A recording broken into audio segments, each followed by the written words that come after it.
Welcome to the Frequency Advantage podcast, the future of wellness. We're here to make sense of the science and simplicity behind energy, frequency, and vibration in a way that actually fits into everyday life. Because now is the time to understand how frequencies can help you feel better, live clearer, and create real change from the inside out. Let's dive in. All right, welcome everybody to today's episode of Frequency Advantage. I'm Marcus with my beautiful, amazing, and incredible co-host Sally. Hey, Sal. Hey, Marcus, episode 13. The lucky episode. This is the lucky episode. Oh my God, we should have had, I don't know, some celebration for 13. 13's a good number. It's a good sacred number, so yay. Yay for number 13. So, 13 is a very special number. So this is good. And in sound, it's a good number as well because 13 is the start of the next octave. So I know this is not the topic of today, but let's segue it. In an octave on a piano, right, we have 12 keys and the 13th key is the start of the next octave. And I think that's why 13 is so important. And I always like to sort of say that, whenever something's made superstitious or all of that, then that's what you should look at. That's the thing to look at. So 13 is the number to look at because it's the stepping into the next octave. And again, from a quantum point of view, we can look at octaves and, as densities of reality, and that, we're constantly evolving into the next octave of reality or the next density of reality. So, so that's why 13 is so important. Anyway, welcome to the 13th episode. I've just hijacked it there, Sal. Oh, good. So what are we talking about today? Today we're building on from last week, which was all about chords. We're now introducing harmonics. When we've been talking about frequencies, we've been talking about fundamental frequency, and then we brought to then start to layer it and bring in the harmony. And we spoke about chords working very well with emotions. So this week we thought we'd introduce the topic of harmonics, which is another layering of that fundamental frequency. Very powerful. Yes. This is where we start to turn up the dial a little bit more with the delivery of frequencies. And I think that's what it really does, right? It sort of gives amplitude to our fundamental frequency, remembering that the fundamental frequency is sort of the key that we're utilizing, and then everything we sort of layer on top of that, like the chords, as you said, but harmonics is only going to help amplify or increase the amplitude of the frequency and also allow the frequency, that fundamental frequency, to work in the body. I think it's a little bit like, the fundamental frequency is like a tablet where it's got the refined frequency that's going to do the work, and then the harmonics and chords and all the other things we might overlay is a bit like having the holistic version of the note where we've got all of these beautiful supporting notes that allow for a ripple and a sort of harmonic wave to be able to enter the body much more easily than either just one little frequency itself or sort of random frequencies or a cacophony of frequencies. I think that's what we're finding, right? What's been your experience when you've applied sort of harmonics to your clients and case studies and all of the people you've seen? Yeah, so I was just going to mention that actually because we've found that going straight in with harmonics is too strong. It's just too hard, fast. And that's when we started to learn to pull back and go low and slow. So I think we've been speaking about finding just the fundamental frequency, that pinpointing with the laser, the torch. And then when we get comfortable or settle in with that, where the body starts to get used to that, then we can go, it's like turning the dial up. Let's make it a little bit stronger, because we did find going in too hard, it's just like turning in with the volume up full. And it's too much. The body goes, it's too much. Yeah. Take it back and work, because we've got to work at everybody's level. So the harmonics do start to take it to that next level of intensity, and delivering that intensity, the body can only process so much at a time. So we started using harmonics, we started to see how powerful the layering effect can be based on that one fundamental frequency. So I think that's a really good point. And I think as we continue to talk about this and go into our next episode, I think, you know, there are some sort of almost warnings that we want to share that, you know, harmonics or any layering does create an amplification or an amplitude within the fundamental frequency. And therefore, if we don't do it in the right way and slowly build up, then we can likely create a healing crisis, or, you know, these sort of things possibly could occur, right? We're not careful. It's almost like putting on a, you know, a CD or turning a song on and having the volume up full, and it's just too straight much. away. Yeah. You just got to turn it on, and it's kind of like that effect on the body. It's that shuddering. You think, oh, we need to soften that, like just go really gentle. Yeah, I agree. I think we have to warm people up because, you know, I think as part of this, we create these beautiful combinations of frequency recipes that, you know, we know or have found creates a certain state or creates a certain movement or a shift. And sometimes we have to work up to that ultimate or preferred recipe or ideal recipe so that we're not sort of, you know, like you said, turning a stereo on and all of a sudden the sound is 100%, right? Which is like we all go into shock and go, oh my God, quick, turn it down. Which is not helpful, right? Oh, no, we've got to ease into it, particularly at our age, right? It's like, imagine us going into a nightclub. Oh, my God, get me out of here. Oh, my God, how bad would that be? Oh, Jesus. Yes, we might need to work our way into a nightclub. I don't think we'd even be allowed in, would we? I think they'd do the reverse of trying to make sure you're of age, right? They'd still ask for our license. They go, way too old, sorry. Way too old. The vibe.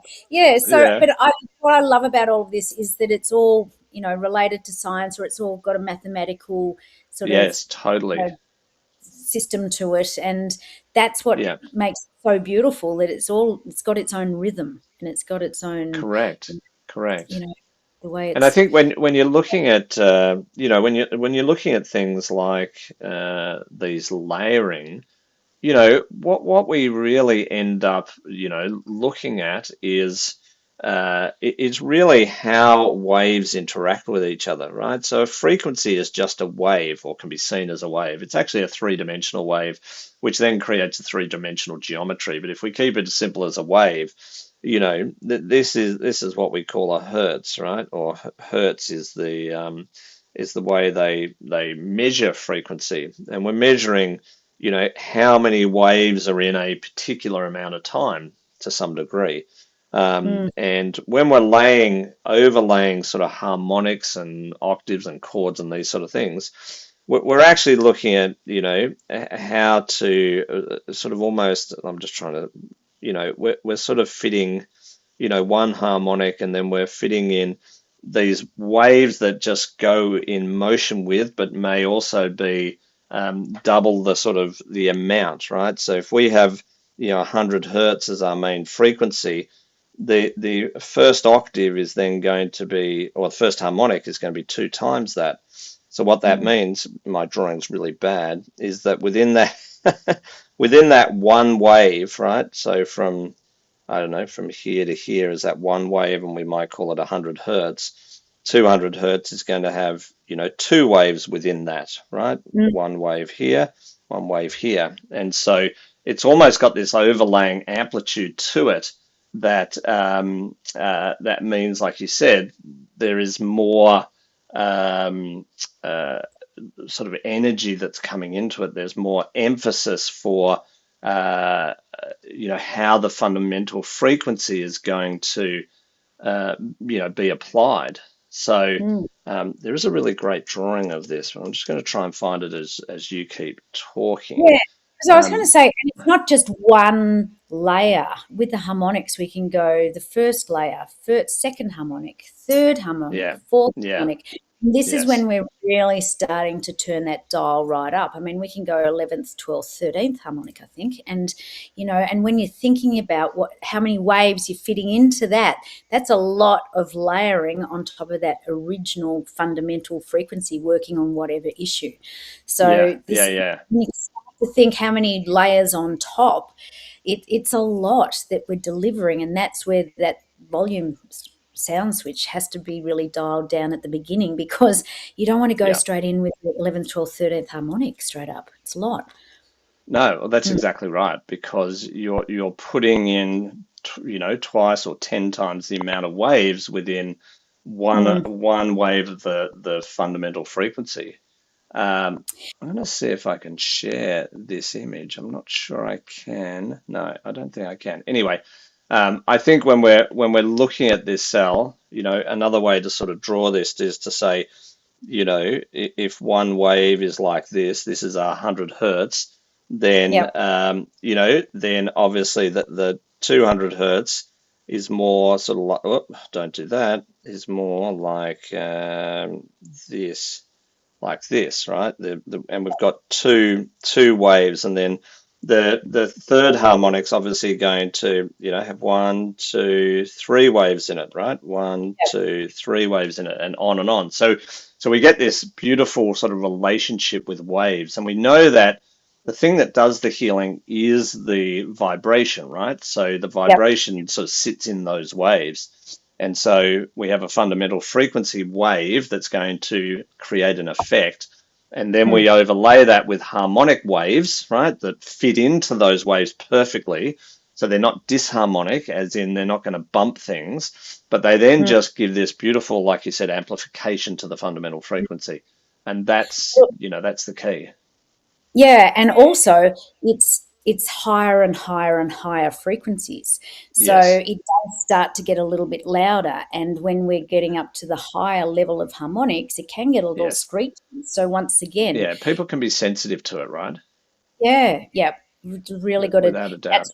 Low in the sound, because we don't want it, because the cells are sensitive to the level of sound as well. So absolutely. So we just want to go, like you said, low and slow, low volume. It's actually about vibration, not volume. You don't even actually have to hear a sound to be affected by it, right? And to be affected by a wave. And we know that, right? Because we can go into X-rays and gamma rays and these type of very severe waves, and we can't hear the waves. There's no sound, but we know that it affects the body. And the same is true here, even if it's in the sound range.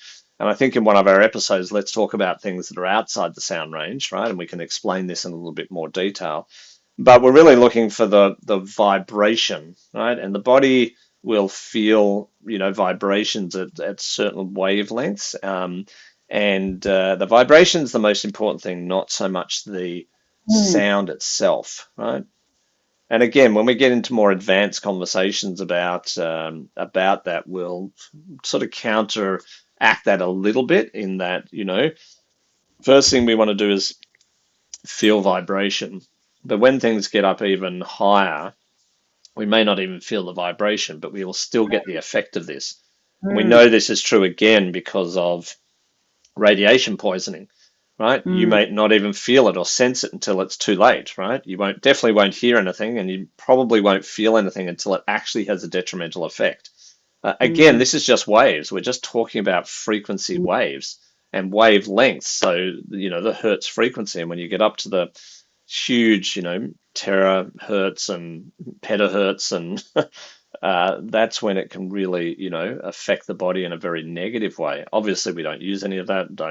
But just to give you an example, that you don't necessarily need to hear a frequency wave to get affected by it, right?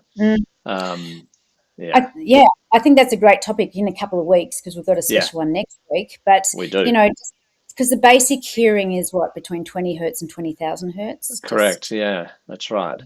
That's with a healthy human, right? So that's probably a teenager or a small child, right? As we get older, we become less sensitive to it. So, for me, it's probably 20, 25 hertz and maybe 15,000 hertz right now, or maybe even less. And so, again, can still get benefit from higher frequencies. I just can't necessarily hear them. So the body will then respond to the vibration and to the airwaves of what's playing out. So, but definitely will respond to the vibration of it. So, which is kind of interesting. But we'll talk about how we apply vibrations and what do we do when it's way outside that. And then obviously speakers aren't working. So we're going to have a bit of a chat about that and how that might sort of play out. But just know, right, we're looking for the fundamental frequency, which we've spoken about, and now we're applying harmonics to amplify or create amplitude around the wave of the fundamental frequency. So now within a wave, we're creating either two waves, second harmonic, third wave, third harmonic, four waves, the fourth harmonic, and those waves fit into the fundamental frequency itself, right? And then just sort of give it more oomph, give it more sort of amplitude, sort of amplification. It's not really, it's amplifying the effect. It's not amplifying the sound as in the volume's not higher. It's just adding to the sort of amplification of the effect of the fundamental frequency is what's happening. And the energy behind it too. So I think you explained that really well. Thanks. So this was the step up from last week. We're speaking about chords, which are beautiful and very gentle, great with emotions, and then we're starting to get up into the big boy playground playing with harmonics. Exactly. Yes, we do start, and we just have to be really careful with how we're applying those, right? And we've learned through case studies and testing on ourselves and others who are willing to be tested on, and just how we just have to be gentle and careful for that. And certainly, we're not sharing this for you to go out and apply all sorts of crazy stuff, because it can have an effect of creating sort of healing crisis or these sort of things. So really, this is for educational purposes. It's not for being applying or anything like that, but just to sort of talk about the power of frequency and the advantage of using frequency. That's really what we're sharing here. There are specific recipes we use for specific conditions depending on what we're trying to achieve with someone. There's some great university research around various harmonics and the effect those harmonics have on the body. So there is quite a bit of research, well, there is some research, I shouldn't say quite a bit, but some research, that has gone on around harmonics and the effect of different harmonics, so different layers or levels of harmonics, and what that might actually do in the body. So again, caution is the number one thing. Please don't go out and start grabbing a fundamental frequency or a frequency and then applying harmonics because really it needs to be applied by trained individuals, which is obviously what we do in frequency therapy, so that, we don't create, make anything necessarily get bumped or, create the next sort of healing that needs to occur. So, caution. I think low and slow, right? Exactly. And every week I think we try to keep the same message across, honor the energy that we're working with. The frequencies are very powerful. They work at the cellular level or smaller, and just honor the changes that they can bring. So that's why less is more and goes low and slow. So great. Totally. Great topic. And we're going to go into the even bigger playground next week. So we'll tiptoe into that, I think, Sal. Lots of disclaimers. But it's great to have you here. If you've enjoyed this episode, please share it with friends, family, colleagues, whoever you think needs to hear this. And don't forget to subscribe to the channel and put a big thumbs up for this episode. Sal, as always, thank you so much for being here and sharing your wisdom and knowledge, and looking forward to our next episode coming up real soon. Yay. Okay. Thanks very much. Sal. See you everyone. Bye. Ciao. Bye. Thanks for joining us on the Frequency Advantage, the future of wellness. Keep exploring, keep learning, and most of all, keep raising your vibration. See you next time.